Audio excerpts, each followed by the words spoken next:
प्रिय मित्रों नमस्कार।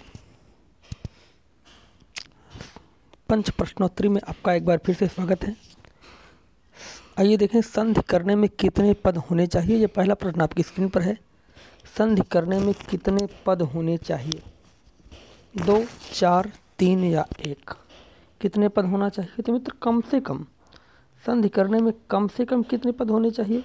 यहाँ पर देखिए कम से कम, या ये देखिए यहाँ पर थोड़ा सा कलर हमको बनाना है। संधि करने में कितने पद होने चाहिए? 2 पद। कितने पद? 2 पद। कम से कम 2 पद होने चाहिए। पहला विकल्प संदर्भ जवाब। आइए अगले प्रश्न की ओर बढ़ें। प्रश्न संख्या 2 आपका स्क्रीन पर आ गया है। ये देखिए, व्याकरण से संबंधित संधि। ये आपसे कहा है कि व्याकरण से संबंधित संधि है स्वर संधि, व्यंजन संधि, विसर्ग संधि, उपयुक्त सभी। तो देखिए, व्याकरण से संबंधित सभी संधियां हैं। स्वर संधि भी व्याकरण से संबंधित है, व्यंजन संधि भी व्याकरण से संबंधित संधि है। अर्थात कहेंगे उपयुक्त सभी। D for Delhi is the right answer. स्वर, व्यंजन और विसर्ग ये तीनों संधियां व्याकरण से संबंधित हैं। तो एक देखेंगे। इसके बाद एक और प्रश्न है। पंच प्रश्नोत्तरी में कुल 5 प्रश्न होंगे। जितनी भी श्रृंखलाएं आएंगी वो 5-5 प्रश्न की रहेंगी। तो यहाँ पर तीसरा प्रश्न आपकी स्क्रीन पर है। ये देखिए, वर्णों की अत्यंत समीपता को क्या कहते हैं? वर्णों की अत्यंत समीपता को क्या कहते हैं? उत्तर देंगे आप। पहले विकल्प में लिखा है सहेता, समास, संहिता या उपसर्ग।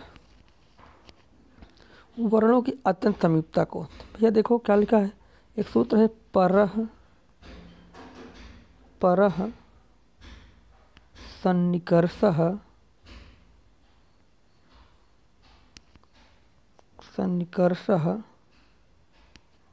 संहिता। एक बार फिर से लिखने की कोशिश करेंगे। परः, हाँ यहाँ देखिए, परः सन्निकर्षः संहिता। परः सन्निकर्षः संहिता कहती है कि जब वर्ण अत्यंत समीप होंगे तब उनकी संहिता संज्ञा होती है। कैसी संज्ञा होती है? संहिता संज्ञा होती है। जब वर्ण अत्यंत समीप होंगे तब उन वर्णों की संहिता संज्ञा होती है। कैसी संज्ञा? संहिता संज्ञा होती है। वर्णों की अत्यंत समीपता को संहिता कहते हैं। और कैसी संहिता? मित्र उच्चारणगत संहिता होनी चाहिए। ये नहीं कि 2 वर्ण एक साथ एकदम नज़दीक आ जाएं, सटे हुए हों, ऐसा नहीं।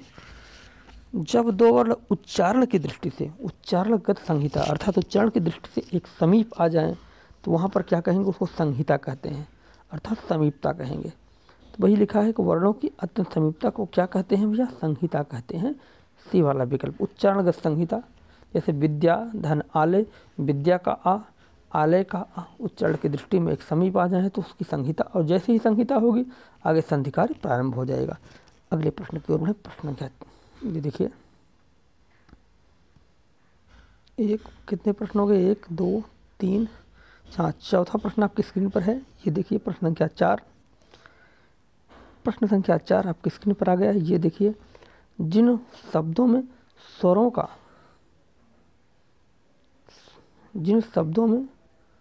स्वरों का स्वर के साथ मेल होता है वहाँ कौन सी संधि होती है?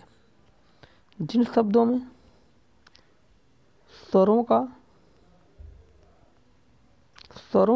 देखिए लिखा है स्वरों का स्वर के साथ मेल होता है। देखिए यहाँ स्वर लिखा है, फिर स्वर लिखा है, अर्थात जब स्वर मिलें तो कौन सी संधि होगी? मुख संधि, विसर्ग संधि, गर्भ संधि या स्वर संधि? तो ये देखो, ये गर्भ संधि व्याकरण का विषय नहीं है, साहित्य का विषय है। मुख संधि भी साहित्य का विषय है, नाटक संबंधित ये सारी बातें हैं।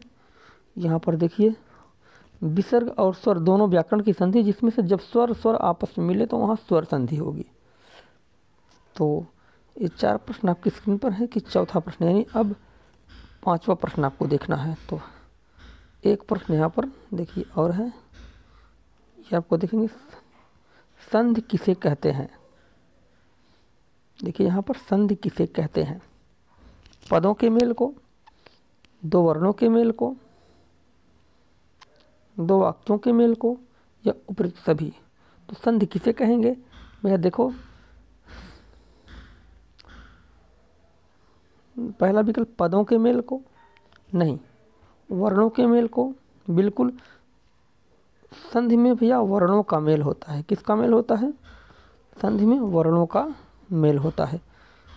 जहाँ पर दो वर्ण आपस में मिले और कोई विकार उत्पन्न हो, कोई परिवर्तन हो, तो वहाँ पर संधि होती है। संधि वर्णों के मेल को कहेंगे।